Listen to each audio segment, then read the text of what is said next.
Hindi na ba marami ang sabaw ng noodles mo? Word of the year, Brain Rot! 360 million pesos na halaga ng saging kinain lang. Armpit rice ball, sikat sa Japan. Isang buong kaputa-putahe. Ito, di ba mga balita kina ngayong linggo? Ako nga pala si James Yapper para magatid ng balita kina sa mga Pilipino. So, simulan na natin.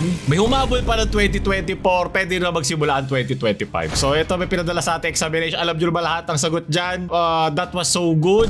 You miss my tralala, smoke then grill. Sarap, but I'll take out myself na lang. You're good in person. Umulit yung question. Diba? Kung nasagot nyo na to lahat, alam nyo na kung ano pinanggalingan nito kay Maris at kay Anthony Jennings. Nag-splook ang kanyang ex sa kanyang mga IG stories at doon na lumabas ang katotohanan. So, makikita nyo naman sa mga memes na lumabas ngayon, tulad nito kay Rico Blanco, pwede naman tayo sumat. Kaya pala naglabas siya nung kanta niya before. Parang yun na yung kanyang paramdam doon. That was so hot, it was pahinga ka na.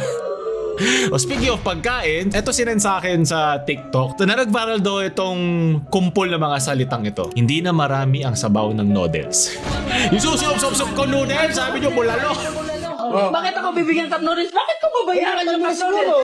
Pare ang bulalo, mga buto-buto, may laman. Gusto ko lang pag-usapan to kasi pinapakita nito yung transition part ng pagtanda. Tulad ito, kay Isaiah Gonzalez, hindi na marami yung tubig na instant noodles, diba? Na ito naman yung dulo na meron ka na nung mga wala ka noon. Hindi na marami sabaw noodles, sponge na yung gamit, hindi na punit na damit, hindi na labandera si mama, hindi na tagahugas ng plato si mama, nakakapag-grocery na yung bata inuutosan ng dati mang utang sa tindahan, cravings na lang ang pansit kanto di na handa sa birthday ko, nakakain na sa Jollibee at McDo, wala nang alambre yung chinelas ko. Ang hindi nalagay dito, sausawan na rin ng toyo, hindi la siya ulam. Gusto ko lang itong madaanan kasi parang pinapakita nito yung pasasalamat mo sa meron ka pero hindi mo pinipigilan yung sarili mong makontento din. Alam ko may tamang balanse yan na yung mga ambisyon natin sa buhay, huwag natin hayaan kainin ng ating buhay. Pero huwag ka rin makontento na dito ka lang kung nasan ka. Kailangan mo malaman kung ano yung papara sa'yo. Isipin mo na lang, at tingin mo ba makakaalis ka sa posisyon na yan, yung mga pinagdadaanan na yan, kung hindi ka nagpursige? Sigurado, karamihan sa atin ay gustong matanggal sa hirap at mailagay sa ginhawa ang ating mga pamilya, ang ating sarili. Pero syempre, huwag kalimutan na magkaroon pa rin tayo ng oras para sa kanila. Kasi yun nga yung pinapakita nito eh. Yung mga pinagdaanan mo na nagsisimula ka pa lang, mga pinagtiyagaan mo, mga ano yung ginagawa mo. Ako naalala ko, sarili ko lang ay lagi ako sumasabit sa jeep. At nakatulong na din doon na matangkad ako. Isa na yung paraan para makatipid ako. Ginagawa ko yung kahit alam kong delikado. Paano ko kaya lumambot yung kamay ko? Minsan inaantok pa ako, minsan napapadantay ako doon sa jeep. Pero mauuntog ka nga lang pag may hams kasi bubunggo sa'yo yung bakal. So, nakakatuwa lang na ginamit tong napaka-specific. Kulang yung sabaw sa noodle. Ibig sabihin, yung isa-isa kasi yung paraan para paramihin ng isang ulam na pinagdadaanan ng karamihan na sa ating mga kababayan dyan na hirap sa buhay. Pero masarap isipin na malalagpasan din natin ito. Alam ko iba-ibang ating karera, iba dito nandiyan pa, iba paalis na doon. Pero wati kalimutan ko saan tayo nanggaling. Kasi kung alam mo kung saan ka nanggaling, hindi ka malalayo sa landas. Kasi wala naman masama gumastos para sa sarili mo. Hindi masama kung gusto mong bumili ng sobrang mahal. Gusto mong mag-collecta ng mga hindi mo naman kailangan, hindi naman dadagdag sa'yo. Pero sasaya ka ba? Kasi kung wala kang punto na pag-push sa sarili, tatamarin ka magtrabaho, tatamarin kang mabuhay, tatamarin kang magkaroon ng direksyon sa buhay, maghanap ka ng purpose mo. Hindi masama yun. Kasi diba, naging uso kasi yung hustle culture dito, yung grind set mindset, na hindi naman masama. Pero magkaroon tayo ng magandang balanse kasi yung mga kasama natin sa buhay na yan, pag masyado tayong nalulong, diba, sa trabaho, sa paghanap ng ginhawa, sa paghanap na sarili natin mga success, baka makalimutan na natin yung mga meron tayo ngayon. Okay? Pero, kabaliktaran din doon, huwag mo hayaan yung meron lang tayo ngayon, ay pipigilan ka na, makukomportable ka na, magiging masyado ka ng relax, at hindi ka nakahangad pa na palakihin pa ang iyong kalaman, palakihin pa ang iyong karir, palakihin pa ang iyong experience sa buhay. Nasa sa'yo kung paano mo pwede gamitin yan, mapa-material, mapa-experience, kanya-kanya yan, wala nagsasabi sa'yo paano mo gawin, ikaw lang makakaalam no? Pero kailangan mo pa rin simulan sa sarili. Wala lang, gusto ko lang sa daan kasi mga balita na kasi, alam kong malungkot yung topic to, gusto ko maging productive, gusto ko magkaroon tayo ng may matututunan. Ewan ko lang kung hindi pa matupad yung wish dyan sa kandila.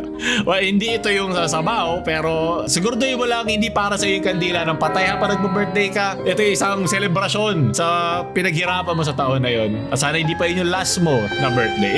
Happy birthday sa'yo. Kailan ba birthday mo? November 1? Yeah! Congrats! Gusto ko pag-usapan yung malungkot na topic na to para maging productive kasi meron talagang kalungkot-lungkot na nangyari dahil naging word of the year na ang brain rot. Sinabi dito na nung Monday, December 2 ay tumaas ng 230% yung paggamit sa salitang ito sa buong mundo. Nilabas to ng Oxford. Ito ay dinedefine nila as the supposed deterioration of a person's mental or intellectual state especially viewed as the result of overconsumption of material. Well, ngayon nga dahil nga sobrang dali na mag-influencer, sobrang dali na pumasok sa social media para maglabas ng kahit anong klaseng content, napakadali na lang magkonsumo. Minsan, scroll lang, ba't tumatagal yung utak mo, natutunaw na sa tenga mo, kuha ka lang ng kuha. Minsan, ano lang yung parang wala lang. Ang tawag doon ay toilet content. Alam ko, minsan yung mga content natin, toilet content, pero sinusubukan kong pabanguhin yung mga tayo. Diba? Gusto ko may kapulutan tayo aral kahit papaano or madagdagan tayo ng paano titignan ng isang bagay. Yung unang beses na nagamit yung salitang brain rot ay noong 1854 ni Henry David Thoreau.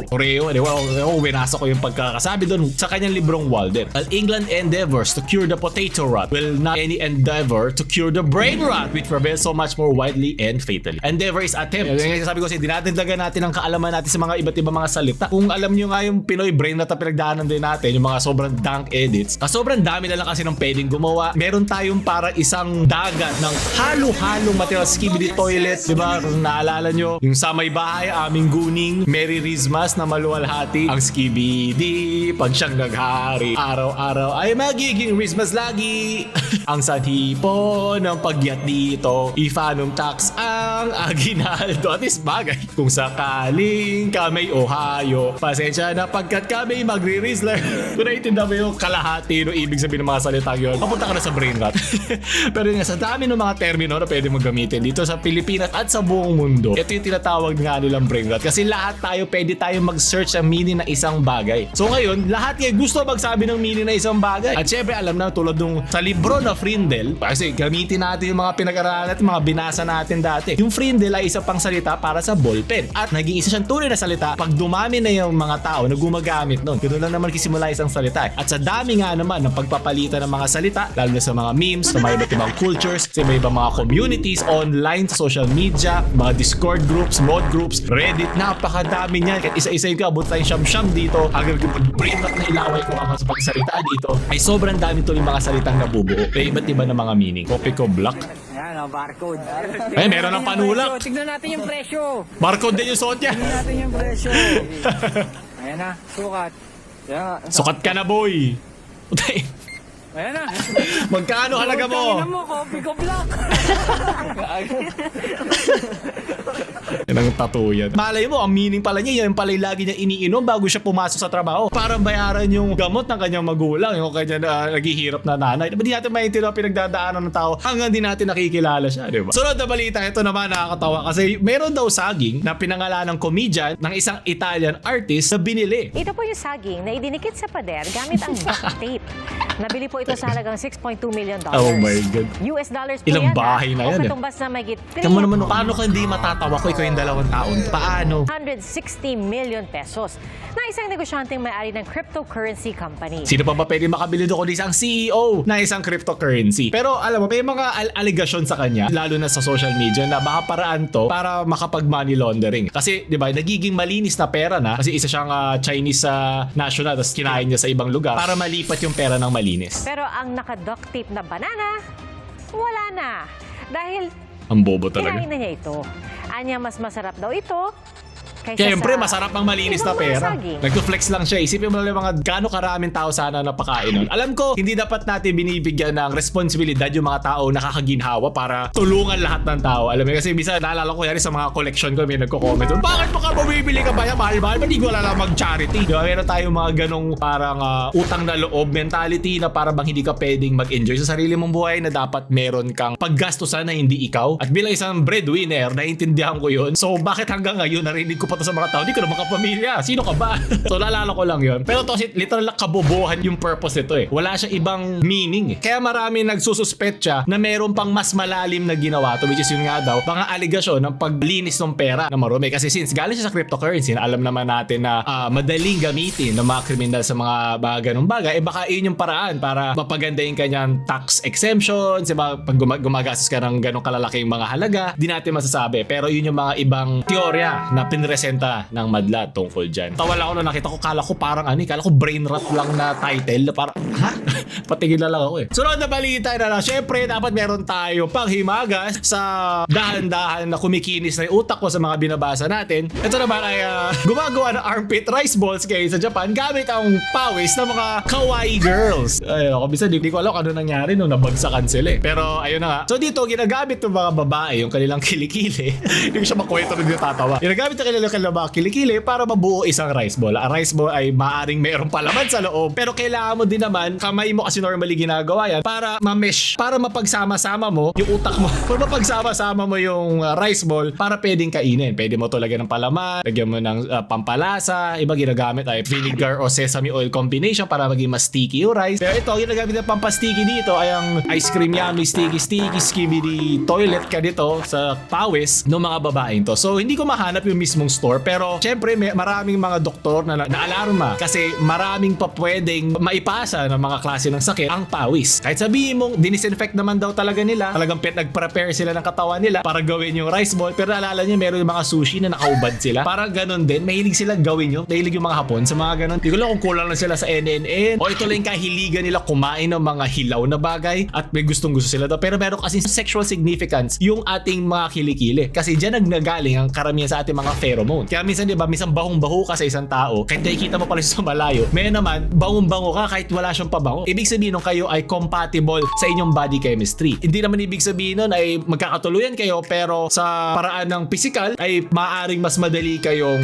magpatong na parang nigiri. So syempre, may nag-report na hapon dito na reluctant daw siya, ayaw daw niya kainin yung armpit rice bowl na meron sa bahay niya. Dahil 14 daw doon ay nabulok na. Meron siya mga kapitbahay na tinawagan yung mga pulis para mag-complain sa amoy. So, mabango man siya ngayon, pero kaya nagkakaroon ng amoy ang ating mga kilikili kasi dahil sa bakterya, hindi naman ikaw necessarily yung mabaho. Pero yung bakterya na kumakain doon sa nilalabas ng mga pawis mo. Yun yung kanilang nilalabas sa proseso ng pagkain nila. Yung pawis mo, yung salts doon, yung sugars na meron ka doon sa pawis. Baka naman maalat-alat ang pawis. Meron yung mga ganun na particles na gustong-gusto ng mga bakterya. Maraming ang paraan ng pagpasa niyan. Meron dyan iba tulad ng yung staphylococcus, alam mo yan, yung hepatitis B, yung mga viral infections tulad ng flu. Hindi ko lang ba't mapapahid sa kilikili mo yung ano mo. Pero yun. So, doon na tatapos natin mga balita na alam kong sobrang sarap na sarap kayo sa mga kinain natin. Sumipsip tayo ng sabaw, kinain natin yung brain rot, minom tayo ng kopi ko black, main tayong saging, inamoy natin yung armpit rice bowl. Ayoko na, tigil na natin to. So, doon na tapos natin balita na iligo. Comment nyo pa down below mga bagong balita ngayon na dyan. Para sa akin na ating buhay. Ako ulit si James Shopper. Nagatid ng balita ngayon sa mga Pilipino.